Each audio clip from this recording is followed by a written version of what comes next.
Treasurer Jim Chalmers has just handed down a budget that warns of economic dangers from a global trade war and reveals deficits worth $179.5 billion over the next 5 years. And of course, it's a budget delivered with an election around the corner. So let's get into who wins, who loses, and what it means for you. Cost of living is at the heart of the budget, with more than 12 million workers to receive the surprise tax cut of $268 next year and $536 the following year. A modest cut, about $5 a week, or the price of a takeaway coffee. It'll mean more to those earning between $45,000 to $135,000 a year.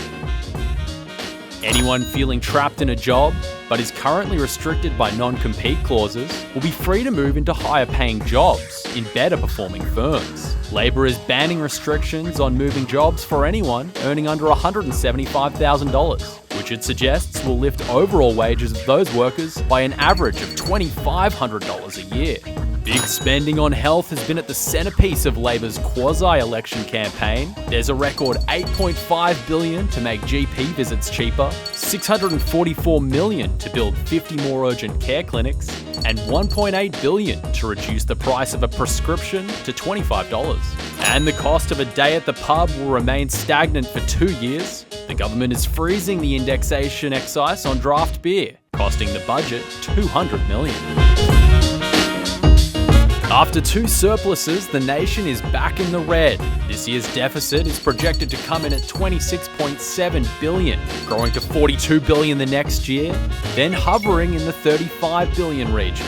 So it's not good news for the next generation of taxpayers. Debt as a proportion of GDP will grow from 33.7% to nearly 37%, and gross debt will rocket past $1.2 trillion.